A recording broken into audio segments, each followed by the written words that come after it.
João e a verdade, Cristo e a Igreja. Perto do fim da vida, Paulo escreveu uma carta para Timóteo, seu jovem companheiro de trabalho. Pode nos parecer uma tragédia, mas o fardo desses últimos escritos preservados do apóstolo é o triste fato da decadência e do desvio espiritual. Contudo, só porque esse desvio espiritual surgiu antes da morte dos apóstolos é que encontramos entre as páginas do Novo Testamento orientação para os santos sob as mesmas circunstâncias hoje. Em uma época na qual muitos estão perdendo a fé e a esperança e rebaixando seus padrões cristãos, é fácil ficar confuso. Sentimos-nos tentados a dizer que, se a fé dos filhos de Deus pode mudar tanto, há alguma coisa que não mude. Claro, o Senhor nunca muda. Todavia, embora possamos tomá-lo como nosso exemplo e louvá-lo, ainda assim olhamos à nossa volta e ficamos perturbados. Por isso o Espírito, por intermédio de Paulo, nos mostra mais uma coisa imutável. Entretanto, o firme fundamento de Deus permanece inabalável e selado com esta inscrição: o Senhor conhece quem lhe pertence, e afaste-se da iniquidade todo aquele que confessa o nome do Senhor. 2 Timóteo 2,19. Os homens se deixam levar. Fígelo e Hermógenes, Himeneu e Fileto, sim, toda a Ásia também, podem se provar infiéis ao Senhor. E quando, um a um, desaparecem todos, começamos a olhar à nossa volta e nos perguntar com quem, se é que alguém, se pode contar. Mas o Senhor conhece os que lhe pertencem. Esse é o primeiro selo inscrito sobre esse firme fundamento. Podemos nos enganar, Deus, jamais. Necessitamos confessar diante dele que podemos errar em nossa avaliação, mas que ele enxerga todos os corações. Supervalorizamos os homens porque Deus, em sua misericórdia, os usa. O fato é que também ele nos tem usado, embora saiba muito bem quanto necessitamos de sua misericórdia. Tenhamos o cuidado de não nos imaginar conhecedores da natureza humana. Só Deus detém tal conhecimento. Os homens podem decepcionar, mas todos nós, em algum momento, não desapontamos o Senhor. Portanto, existe um segundo elemento nesse selo ou inscrição, uma ordem imposta a todos que, de coração puro, invocam o Senhor. 2 Timóteo 2,22. Aqueles que confessam o nome do Senhor se afastam da iniquidade. Versículo 19. O alicerce inabalável de Deus nos diz isso. Quando vemos o colapso espiritual à nossa volta, devemos olhar para nós mesmos. Pois os que são do Senhor são homens santificados. Os versículos imediatamente seguintes detalham isso melhor. Falam de uma grande casa e sua mobília, de vasos de ouro e prata, madeira e barro, apropriados para diversas tarefas. Os homens são comparados a esses vasos, mas encorajados a se qualificarem para ocuparem lugares de honra. O que é essa grande casa, com seus vasos destinados à honra ou desonra? E qual a implicação das qualidades morais por trás dessas palavras? Em 1 Timóteo 3,15, a Igreja de Deus é a casa de Deus, mas aqui acredito que Paulo tem em vista outra coisa, a profissão exterior do cristianismo.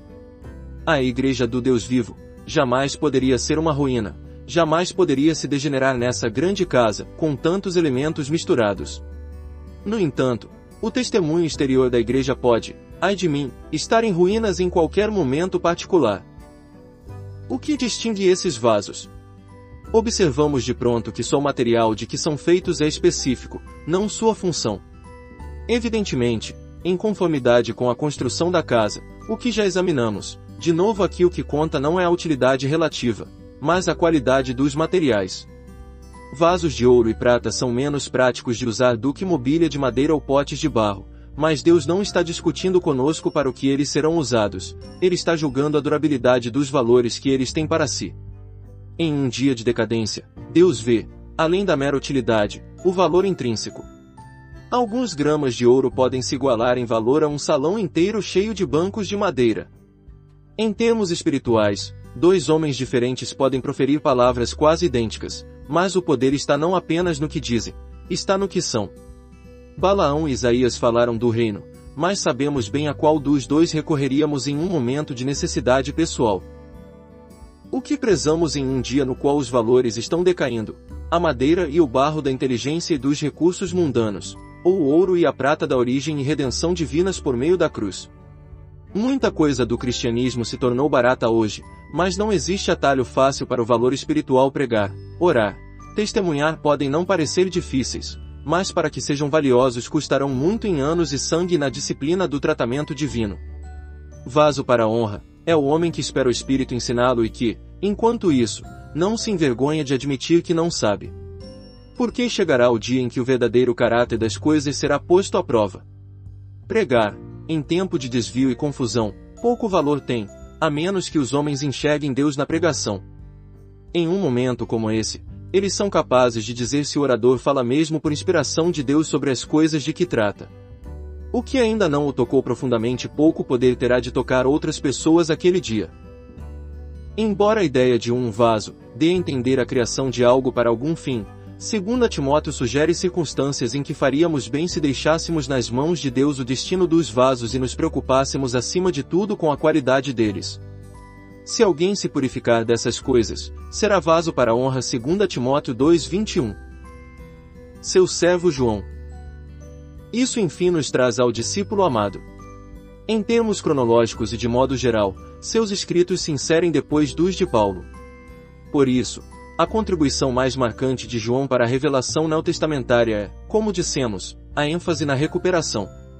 Em uma época na qual a igreja se afeiçoara a coisas exteriores em detrimento da vida interior, João entrou em cena para lembrar os homens das verdadeiras qualidades divinas.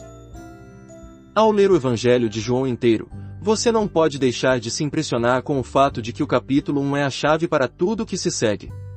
Nele você encontra graça e verdade, os dois rios que fluem de Cristo. Pois a lei foi dada por intermédio de Moisés, a graça e a verdade vieram por intermédio de Jesus Cristo. 1:17. Ao longo desse Evangelho, você encontra a mesma ênfase dupla na verdade por um lado e na graça por outro. A verdade sempre fará exigências, e a graça sempre se fará presente para satisfazê-las. No incidente registrado no capítulo 8, da mulher flagrada em adultério, a verdade reluz. Jesus não disse para ela, tudo bem, você não pecou. Ele não disse aos judeus que o que ela fizera não era nada sério e que ele não estava profundamente preocupado com o problema. Não. O Senhor disse, se algum de vocês estiver sem pecado, seja o primeiro a atirar pedra nela. 8:7. A verdade estava ali, ela pecara, e de acordo com a lei, devia ser apedrejada, mas também a graça se fez presente, pois, quando todos partiram, ele se virou e disse para a mulher, eu também não a condeno. 11. No decorrer do Evangelho de João, você descobrirá a verdade sempre corresponde à graça dessa maneira. No entanto, quando você se volta para as epístolas de João, encontra algo mais. Ouve menos sobre graça e verdade porque essas cartas são escritas em data posterior, e uma recuperação ainda mais fundamental se faz necessária. Por isso, você descobre João apontando um passado ainda mais remoto. Deus é luz. 1 João 1:5, Deus é amor. 1 João 4:8. Enquanto no Evangelho a vinda de Cristo da parte do Pai foi revelada entre os homens como graça e verdade, nas epístolas a existência de Cristo com o Pai é revelada aos homens como luz e amor. O que é verdade no Evangelho se converte em luz nas epístolas. O que é graça no Evangelho se converte em amor nas epístolas. Por que isso? Porque aquilo que é luz em Deus, quando transmitido aos homens, torna-se verdade, aquilo que é amor em Deus, quando trazido para os homens, torna-se graça. O amor volta para Deus, mas a graça permanece aqui. Tudo que está em Deus é luz e amor, mas ao ser estendido aos homens torna-se verdade e graça. E sempre é possível que a graça seja usurpada, que a verdade seja maltratada, os homens se apropriaram indevidamente dessas coisas para si mesmos. Todavia, Deus é luz e é amor, e não se pode subir ao céu e tocar tais coisas, elas estão além da possibilidade de ser maltratadas. Portanto, o método de João consiste em nos levar de volta ao trono. Não em nos oferecer algo novo, mas em nos confrontar outra vez com o original. Retornando à fonte é que recuperaremos e preservaremos o que se perdeu. Mas é quando chegamos ao último, em certos sentidos, o mais importante livro de toda a Bíblia, o Apocalipse, que vemos esse princípio do apóstolo em plena operação. Descobriremos, na minha opinião, que a ênfase de João aqui incide de modo especial sobre o Senhor Jesus, uma vez que ele é verdadeiro. Apocalipse 3:7. Nenhum de nós, creio, poderia ler esse livro sem constatar que ele representa a suprema restauração. O Apocalipse marca a reversão completa de Gênesis. Todo o fracasso e toda a degradação que entraram no mundo lá no princípio são agora desfeitos. Tudo o que se perdeu é recuperado. Toda pergunta suscitada lá atrás é respondida aqui. Em Gênesis, vejo uma serpente. Qual será o fim disso? Vejo uma maldição. Qual será o seu fim? Vejo morte e pecado. Como isso terminará? Vejo o homem impedido de ter acesso à árvore da vida. Qual será o resultado dessas coisas? Vejo o início delas, mas qual é seu fim? E o meu fim, qual será? Deus, em sua graça, criou um princípio comigo, mas e se a salvação acabasse com o presente? O propósito do livro de Apocalipse é responder a essas perguntas apresentando Jesus como alguém vivo para todo sempre, o princípio e o fim. Pois o Apocalipse é a revelação, Apocalipsis, de Jesus Cristo. Ele abre a cortina e manifesta a pessoa de Cristo. O objetivo do livro não é antes de mais nada nos esclarecer quanto aos eventos futuros anticristo, o suposto renascimento do Império Romano, o arrebatamento, o milênio ou o destino definitivo de Satanás. O remédio de João para nossas enfermidades não é questão de um grande número de selos e trombetas, nem esclarece a dúvida sobre se o arrebatamento é parcial ou completo. Na verdade, ele não foi absolutamente projetado para satisfazer nossas especulações intelectuais, mas, sim, para ir ao encontro da nossa necessidade espiritual revelando o próprio Cristo em plenitude, a fim de que o possamos conhecer. O Apocalipse responde às indagações que nos fazemos, claro, e de modo que supere até os nossos sonhos. Pois o que João nos apresenta no fim é na verdade mais do que perdemos no início. Deus começou com um jardim e termina com uma cidade. Em Gênesis, ele visitou o homem ao qual criará, em Apocalipse, o local de sua habitação, ou melhor, seu próprio trono, está no meio dos homens. O que for a igreja em Paulo se transformou na cidade santa em João. Contudo, no propósito divino, sempre foi assim. O que Deus se propuser a fazer a princípio, de fato o fará, e Apocalipse nos assegura que ele já o fez em sua mente. De modo que, na essência, João não nos apresenta nada novo, como antes, apenas nos mostra que o que Deus intentou ele concretizará. João consegue tudo isso, repito, levando-nos de volta ao original divino. Qual o destino do mundo? Qual será o resultado do conflito da igreja? Qual será o meu fim? Tudo, afirma João, tem resposta e realização no Senhor Jesus Cristo. Ele é meu início. É também meu fim. Ele é meu alfa. É também o meu ômega. Cristo é a resposta para todas as minhas perguntas. Se eu for claro primeiro acerca dele, conhecerei tudo de que necessito saber acerca dos acontecimentos vindouro, a razão deles e a justiça em que se darão. Essa é a ordem divina inescapável. Ninguém está qualificado para estudar as visões subsequentes registradas por João se não teve a primeira visão do Senhor. Porque ela nos ensina quem ele é, o Rei dos Reis ressurreto e vitorioso, e os acontecimentos que seguem são consequência de ele ser o que é. Isso foi verdade também na vida pessoal de João. Até o discípulo amado, que se recostara no regaço de Jesus, precisou de uma revelação de seu Senhor eterno que o arrasasse. Só então lhe poderia ser mostrado o que está por vir. A primeira visão é fundamental para as demais. Pois o que está em vista é um reino, e são o rei e seus súditos, não os especialistas em profecia, que declaram guerra a tudo que se levanta contra seu reino. Os eventos futuros não são revelados para alimentar uma vã especulação, têm por objetivo a derrocada do inimigo e o reinado universal de Cristo. Assim, Deus nos mostra em Apocalipse um aspecto do seu Filho não apresentado nos Evangelhos para nós. Nos Evangelhos, nós o vemos como Salvador, em Apocalipse, como Rei. No Evangelho de João, ele é o Alfa, em Apocalipse, o Ômega. Um exibe seu amor, e o outro, sua majestade. No cenáculo, Jesus usa uma faixa na cintura, como quem serve, em Patmos, descobre-se que ele a usa no peito, para a guerra. Nos Evangelhos, seus olhos doces derreteram Pedro, em Apocalipse, eles são como chama de fogo. Lá sua voz era gentil, chamando as ovelhas que lhe pertencem pelo nome, palavras graciosas procediam de sua boca. Aqui sua voz é terrível como o som de muitas águas, e de sua boca sai uma espada afiada de 2 gumes, levando a morte aos inimigos.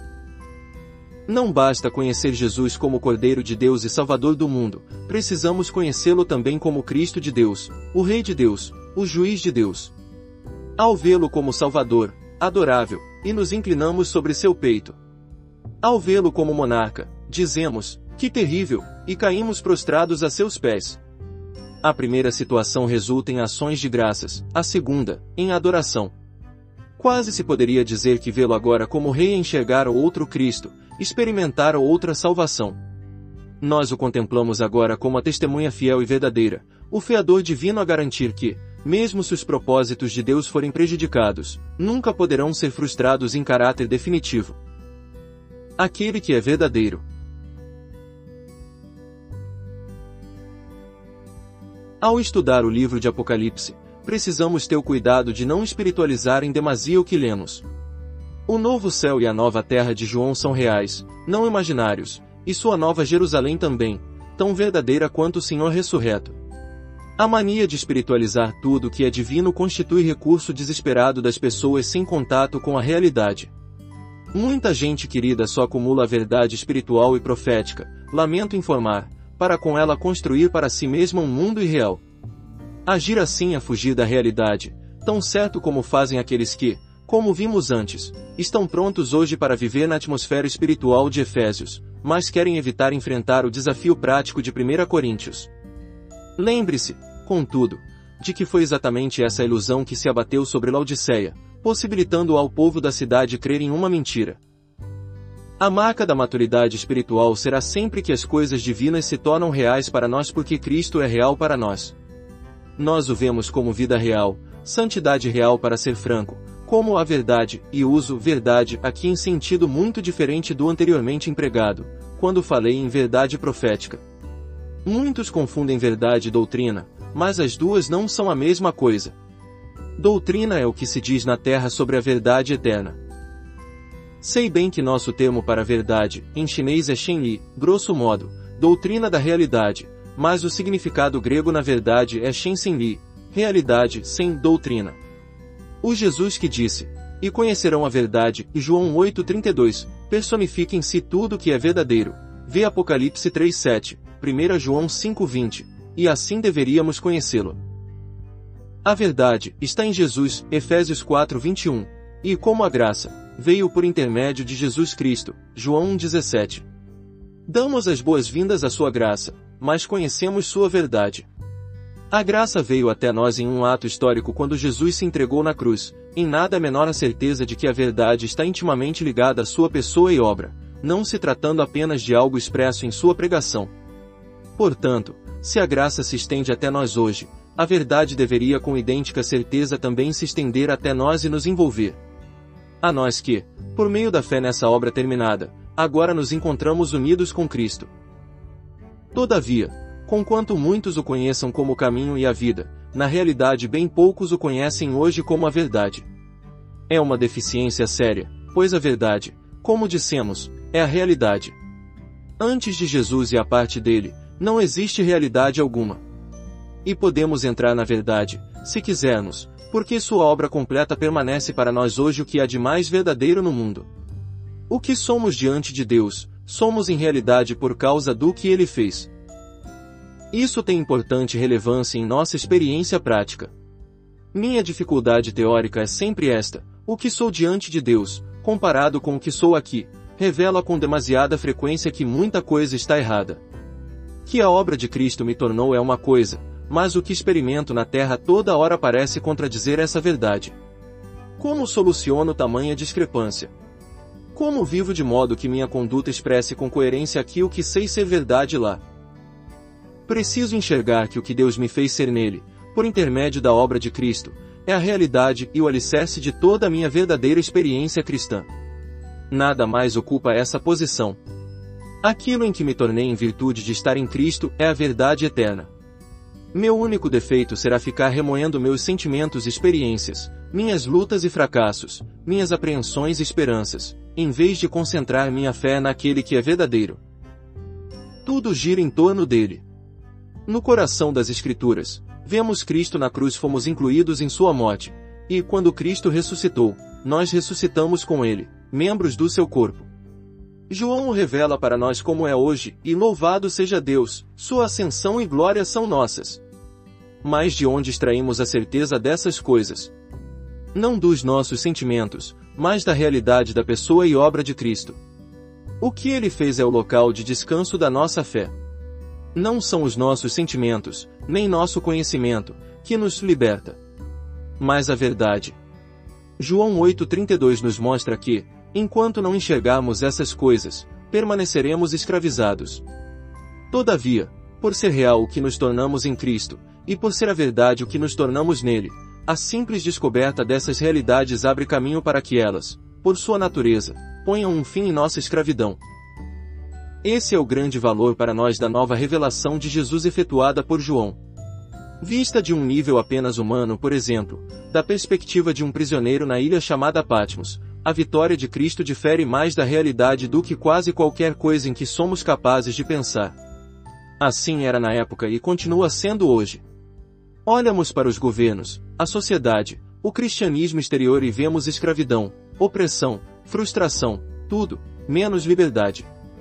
Por isso oramos e pedimos vitória, e, ao fazê-lo, refutamos a vitória do Calvário. A verdade, a gloriosa realidade, é que Cristo já venceu, não que o fará. O que Deus realiza hoje é algo que já foi feito em Cristo. Temos extrema necessidade de enxergar esse fato. Envia a tua luz e a tua verdade, Salmos 43:3. As duas coisas estão interligadas. A verdade é completa em Cristo, mas nosso coração tem necessidade da luz de Deus derramada sobre ele. Toda experiência espiritual provém da luz divina sobre a verdade eterna. Verdade pregada sem essa luz se torna doutrina, com a luz divina, torna-se revelação. Ela sempre nos sobrevém como uma ou outra coisa. Mas a verdade, a realidade eterna, é o próprio Cristo, e então, aquilo que Deus, por sua graça, nos fez ser nele. Cristo e o tempo.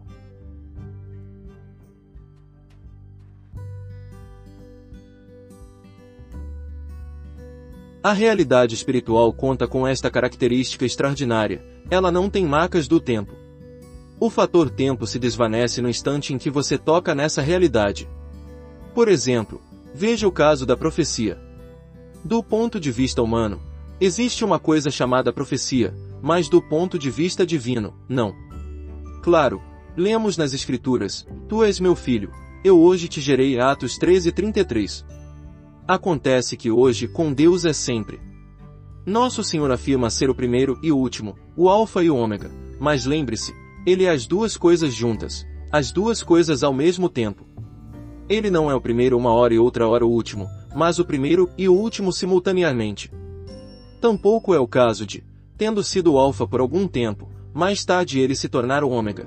Cristo é o Alfa e o Ômega de eternidade em eternidade. Ele é sempre o primeiro e o último, sempre Alfa e Ômega. Claro, aos olhos dos homens, ele não é o Ômega até que se manifeste como tal, mas aos olhos de Deus ele é o Ômega neste instante. Para o homem, passado e futuro são separados e distintos, para Deus, estão sincronizados.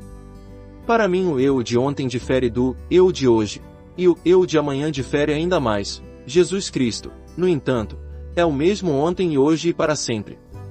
Ele é o eterno, eu sou. Eis o ponto em que o conhecimento de Deus passa a ser muito precioso para nós. Nosso Senhor disse a Nicodemos: Ora, ninguém subiu ao céu, senão o que desceu do céu, o Filho do Homem, que está no céu. João 3,13, Almeida Revista e Corrigida. Observe o sincronismo das duas posições em Cristo. Para ele, não há mudança alguma de tempo ou lugar. Está ao mesmo tempo lá e aqui. Por isso está escrito acerca de Deus que ele é o Pai das luzes, em quem não há mudança, nem sombra de variação. Tiago 1,17, Almeida Revista e Corrigida. Ele é assim em si mesmo, em seu Cristo, e louvado seja seu nome, também em sua igreja.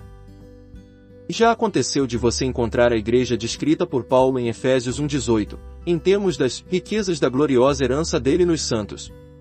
Ou a daqueles retratados em 1 Coríntios 6,11 como lavados, santificados, justificados no nome do Senhor Jesus Cristo, e no Espírito de nosso Deus. Você diz, isso descreve a posição da igreja. Não, descreve sua realidade. Ao escrever para os romanos, Paulo foi mais ousado do que alguns de seus tradutores.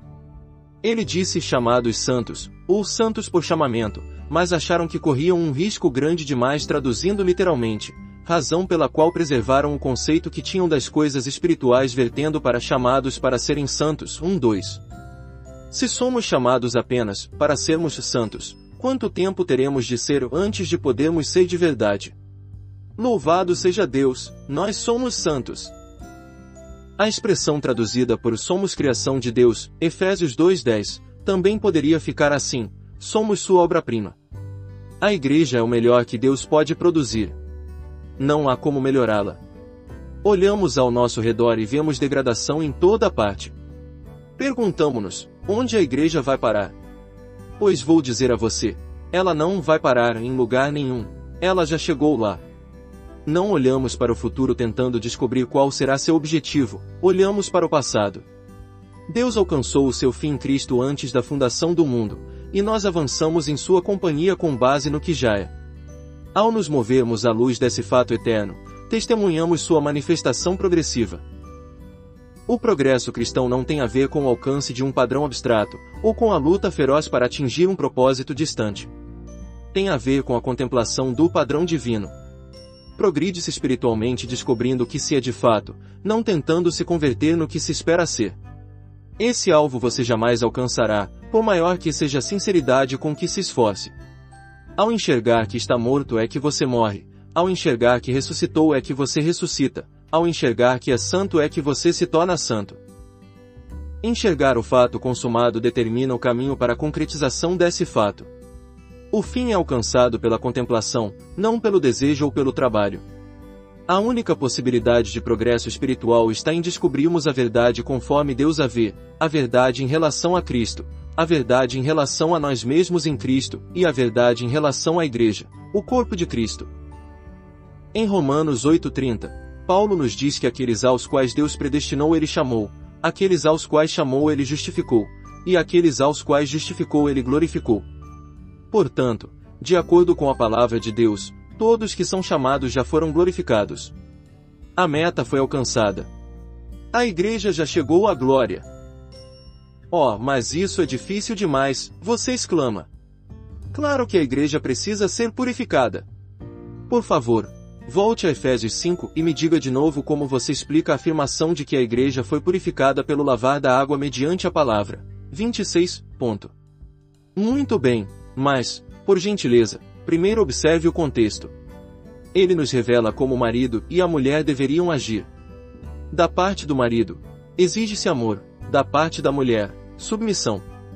A questão não é como ser um marido ou como ser uma mulher, mas como se deve viver sendo marido ou mulher. Não significa que você deva amar a fim de ser o marido, ou que deva obedecer a fim de ser a mulher, mas, sim, que, se for o marido, você deve amar e, se for a mulher, obedecer. A questão toda em discussão não é fazer a fim de ser, de modo algum, mas fazer pelo fato de ser. Ora, o mesmo princípio não se aplica à igreja. Os chamados não são purificados a fim de serem igreja, eles são purificados porque são igreja. Por isso sugeri anteriormente que Paulo está olhando além da questão do pecado nesse ponto. O objetivo da purificação pode ser a renovação pela retirada de manchas e da poeira do mundo, no sentido insinuado nas palavras do Senhor em João 13:10. Penso ser isso o que se pretende dizer aqui. A igreja foi lavada, 1 Coríntios 6:11, portanto a repetição do processo hoje a mantém renovada. O marido age como marido por ser marido, a mulher age como mulher por ser mulher, a igreja é lavada por ter sido lavada. Ela alcançou o padrão, por isso recebe ajuda para viver de acordo com esse padrão, ao passo que o que não é igreja nunca poderia se tornar igreja por mais lavado que seja. Como afirmamos em capítulo anterior, enquanto Roma nos chega a declaração de que Deus também glorificou 8:30, via toda a narrativa da redenção, Efésios se afasta do tempo de maneira deliberada para recorrer às eternidades passada e futura e tomar a plenitude eterna como seu ponto de partida. Pois a realidade suprema está sempre diante de Deus, que fala da sua igreja à luz dessa realidade. O fator tempo na Bíblia é um dos maiores problemas para a mente humana, mas ele se desvanece no horizonte assim que nosso coração é iluminado para conhecer a glória da herança do Senhor nos santos. Deus vê a igreja absolutamente pura, absolutamente perfeita. Conhecer hoje a glória suprema no céu é a única maneira segura de viver no poder dessa glória na terra. Cidadãos do céu. Continua sendo um triste fato, apesar de verdadeiro, que muitos cristãos só veem a forma exterior do cristianismo. Jamais divisaram a realidade interior, de modo que, até o momento, não têm nenhum conhecimento da essência de sua natureza. E não admira que seja assim porque muito do que é apenas exterior hoje está de tal forma acoplado ao cristianismo que fica difícil discernir o que é verdadeiramente de Deus. Todavia, o cristianismo não é, afinal de contas, apenas um sistema de exterioridades. Ele é a verdade. O Evangelho de João vem em nosso auxílio apresentando-nos o Espírito Santo como o Espírito da verdade e assegurando-nos que ele nos conduzirá a toda a verdade. Teremos alguma coisa mais a dizer a esse respeito no capítulo final. Mas sem dúvida podemos deduzir dessa afirmação que o que nos chega a parte da instrução e do esclarecimento do Espírito Santo é sempre menos que a verdade. O que conseguimos alcançar pelo pensamento e pelo estudo, por meio dos nossos olhos e ouvidos, está fora do domínio da verdade eterna, não é espiritualmente real. A mente humana adota grandes extremos para encarar as coisas divinas. A Igreja Romana, por exemplo, procura lhes dar uma conotação sacramental ou materialista. Os homens fixam o olhar na água material do batismo e lhe acreditam um poder regenerador. Dos elementos materiais da ceia do Senhor, disse de igual modo que são transformados milagrosamente no corpo e no sangue físicos de Cristo, provendo-nos da conhecida doutrina da transubstanciação. Em concordância com essas ideias, a forma exterior da igreja, da maneira que Roma interpreta, é por ela considerada a única igreja verdadeira. No extremo oposto, o homem intelectual, perplexo com as evidentes inconsistências resultantes dessa visão, tem procurado afastá-las ou minimizá-las desenvolvendo o que podemos chamar de visão reformada das coisas. Ele faz distinção entre a cerimônia exterior do batismo e a realidade interior. Vê os elementos da ceia como símbolos meramente representativos e típicos. E soluciona o problema da igreja argumentando a favor de uma instituição verdadeira e outra falsa, uma celestial e outra terrena, e a chamada igreja dentro da igreja. Agora pergunto, algum desses extremos de fato faz justiça às afirmações simples das Escrituras? A palavra não diz nada sobre verdadeiro ou falso, ou sobre representação ou simbolismo. Só faz declarações firmes sobre fatos. Portanto, fomos sepultados com ele na morte por meio do batismo. Romanos 6,4, Colossenses 2,12, diz Paulo. Para ele, não existe batismo que não envolva morte e ressurreição com Cristo. Nunca lhe passou pela cabeça que um cristão pudesse experimentar o batismo em determinada data, em data posterior, viver a experiência da morte e ressurreição com Cristo. De semelhante modo, as palavras do nosso Senhor concernentes ao cálice, este é o meu sangue, vão muito além do mero simbolismo, por um lado, ao passo que, por outro lado, a alusão quase simultânea que ele faz ao fruto da videira elimina de igual modo a ideia da transubstanciação. Trata-se do seu sangue, mas ainda se trata também de um cálice de vinho. Aqui não há representativo, e real, tipo e antítipo, mas apenas uma realidade divina. Necessitamos de olhos ungidos para ver. Só podemos ser conduzidos à verdade do batismo e da ceia do Senhor pelo Espírito da verdade. Quando acontecer, deixará de existir uma doutrina para essas coisas, haverá só realidade. Podemos dizer palavras que assustem os reformistas extremos ao soarem como as palavras proferidas por Roma, mas talvez enxerguemos o que Roma nunca enxergou. Pois, para quem contemplou o absoluto, doutrina e tipo dão lugar à visão dele. Só a verdade existe. Mas o que acabamos de dizer sobre a realidade do batismo e da ceia não é menos verdade quando passamos a discorrer sobre a realidade da igreja. Hoje em dia, ante a menção do termo igreja, muitos cristãos evangélicos ficam bastante apreensivos. Sempre que o assunto vem à tona, grandes precauções são tomadas para limpar o terreno a fim de que não surja nenhuma espécie de confusão na mente dos ouvintes. Exercita-se cautela para diferenciar a verdadeira igreja da falsa. Mas na palavra de Deus, e no pensamento divino, inexiste tal distinção. O Senhor não inseriu notas de rodapé nas Escrituras quando falou sobre a igreja. Não tentou proteger a realidade espiritual fazendo distinção entre interior e exterior, real e irreal. Nem sequer traçou uma linha clara de demarcação entre local e universal. Em sua palavra, só existe a Igreja. A despeito disso, o assunto continua a ser considerado polêmico, a ser evitado com diligência em prol da unidade evangélica. Em uma grande convenção na Inglaterra, perguntei a um colaborador: por que não se ouve nenhuma menção à Igreja nesta convenção? Ele respondeu: porque ela visa ao aprofundamento da vida espiritual. Portanto, se havia representatividade nessa visão, a Igreja e a vida espiritual do cristão são consideradas por muitos sem relação uma com a outra, quando nada está mais intimamente relacionado à vida espiritual dos filhos de Deus do que a Igreja. Ser como tu, é um hino que os indivíduos podem cantar, mas não a Igreja, pois ela é o corpo celestial de Cristo. Descobrir isso é passar por uma revolução na vida cristã. Porque, embora a maioria dos cristãos reconheça ser errado lutar e se empenhar pelas coisas celestiais, ainda assim todos lutam e se empenham. Foi-lhes ensinado a considerar as coisas celestiais algo a ser conquistado, e por isso, imaginam o cristianismo como o esforço de serem o que não são e de fazerem o que não conseguem. Lutam para não amar o mundo porque, na verdade, de coração, amam-no, esforçam-se para serem humildes porque, de coração, são muito seguros de si. Essa é a experiência do chamado cristianismo, mas, repito, não é a experiência da Igreja. Pois, apesar de podermos avançar mediante os nossos esforços através do Atlântico ou do Pacífico, jamais conseguiremos avançar por nossos esforços da terra para o céu.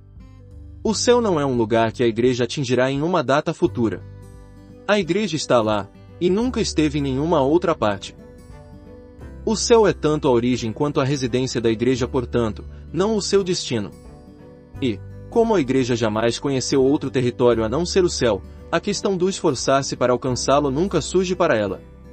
A afirmação pode ser drástica, mas expõe um fato. Como tudo mais na palavra de Deus, trata-se de algo a ser contemplado pela revelação do Espírito Santo ao nosso coração. Antes de vê-la, não conhecemos nosso chamado celestial. Esse chamado não nos convida a entrar no céu, mas torna conhecido para nós que somos do e estamos no céu. Assim, a Igreja não é um grupo de cristãos trabalhando rumo ao céu, mas na verdade é composta hoje de cidadãos do céu. Relembre, ninguém jamais subiu ao céu, a não ser aquele que veio do céu, o Filho do Homem, João 3,13. A Igreja não precisa orar para se tornar como Cristo. Só precisa enxergar o lugar que ocupa em união com seu Senhor. Precisamos rever nosso modo de pensar a Igreja. Ela não é uma organização a ser planejada, nem mero grupo de pessoas a ser completado. Não é um conceito a ser compreendido, nem um ideal a ser conquistado. Como tantas outras coisas que nos pertencem em Cristo, a Igreja é uma realidade a ser vista com o auxílio do Espírito Santo por intermédio da Palavra. Quando reconhecemos o verdadeiro caráter celestial da Igreja, então nos conscientizamos da condição celestial também da nossa natureza renovada e sabemos que nosso ponto de partida como cristãos não é a terra, mas o céu. A Igreja é perfeita, além de qualquer possibilidade de aprimoramento. Dizem os teólogos, mas essa é a posição da Igreja, seu estado não é esse. Aos olhos de Deus, no entanto, não existe imperfeição alguma na Igreja por toda a eternidade. Por que nos afligirmos com as intermináveis questões relacionadas com a velha criação? Elas desaparecem quando, por graça divina, enxergamos a realidade eterna. A Igreja é a esfera em que Deus exerce sua autoridade na Terra, e hoje, no meio de um universo profanado, Ele conta com uma esfera de pureza imaculada para sua habitação. Candelabro de ouro.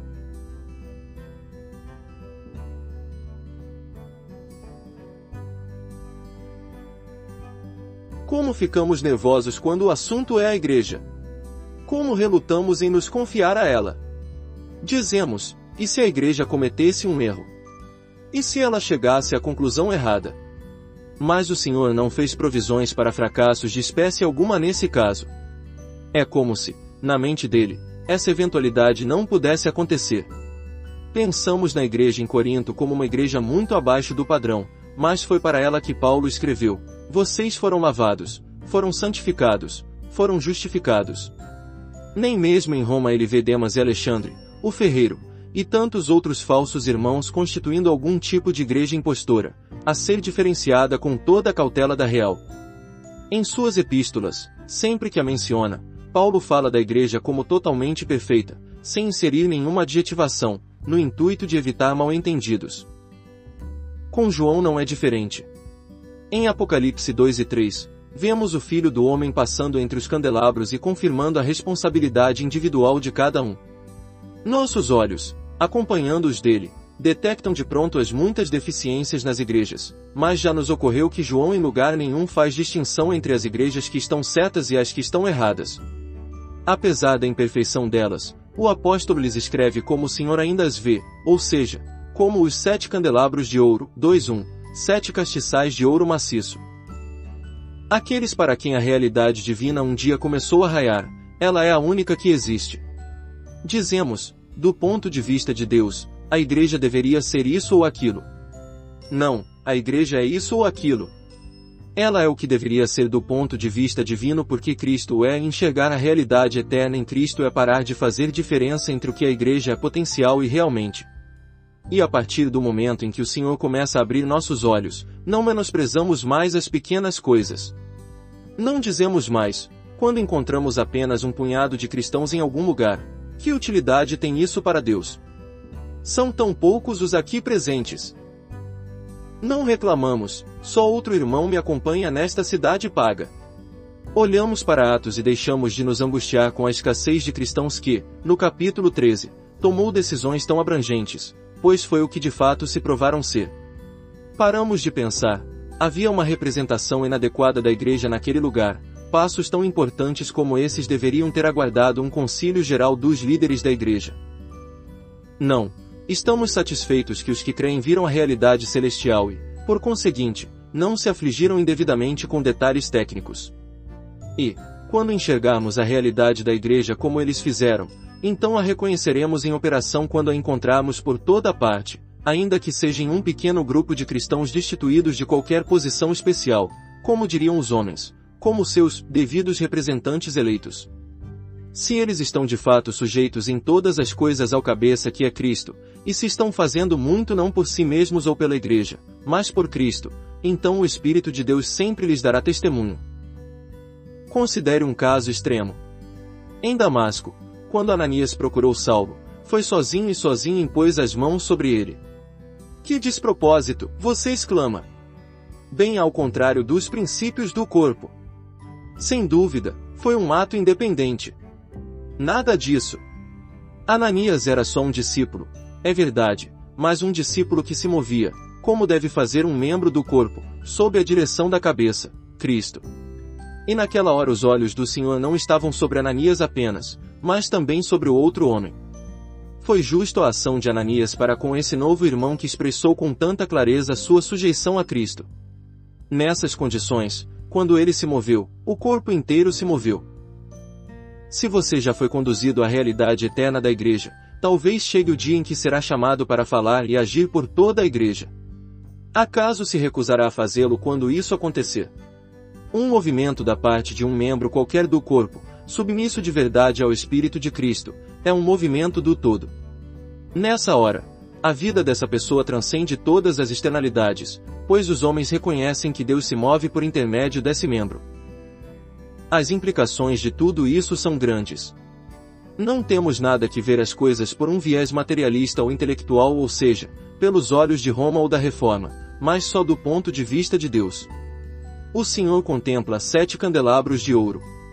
Ele só conhece a igreja, e quando permitirmos ao Espírito da Verdade que nos conduza à verdade espiritual da igreja, veremos apenas a igreja que Deus vê. Quando falo desse assunto a cristãos de diversos países, descubro que todos eles, líderes inclusos, têm as mesmas dúvidas. Está querendo me dizer, ponderam, que é possível ter algo de acordo com Deus aqui embaixo. Você é um idealista. Anda atrás de uma miragem. Mas supondo que esteja certo, e é possível ver essas coisas acontecerem em alguma medida em sua vida, o que dizer da próxima geração?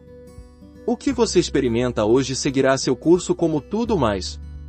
O caráter dessas coisas mudará e, dentro de poucos anos, sobreviverá apenas como uma caricatura da sua visão. Sim, imagino que, olhando apenas do ponto de vista do ministério de Paulo no Novo Testamento, essa atitude possa parecer correta. Graças a Deus, no entanto, tem ainda o ministério de João. O que Deus fazia por meio desses homens é eterno, não algo restrito a apenas 10 ou 20 anos. Não existe uma primeira geração e uma segunda geração no que diz respeito à casa espiritual de Deus. É de geração em geração. Deus jamais abandonará o que tem em vista pelo excelente motivo de que ele nunca muda. Atrevemo-nos a aceitar outro padrão. Alguém que não tem condições financeiras para comprar pérolas adquire um colar de contas e pensa nele como imitação de uma joia de pérolas. Mas quem tem condições de usar pérolas não pensa em colar de contas nem como imitação de pérolas. Para essa pessoa, não existem pérolas verdadeiras e falsas, só existem pérolas. O colar de contas não tem mais relação com um de pérolas do que com quaisquer outros tipos de colares. As únicas pérolas que ela reconhece como tais são as verdadeiras. Voltando-me, vi 7 candelabros de ouro, o Apocalipse 1:12. Ele me levou no espírito a um grande e alto monte e mostrou-me a cidade santa, Jerusalém, que descia dos céus, da parte de Deus. Ela resplandecia com a glória de Deus, e o seu brilho era como o de uma joia muito preciosa. 21:10-11. Mantendo os olhos nessa imagem, podemos louvar a Deus pelo ministério de João. Extraído do livro Senhor, e agora? Vatmanei. Inscreva-se no canal. Desfrutar é bem melhor.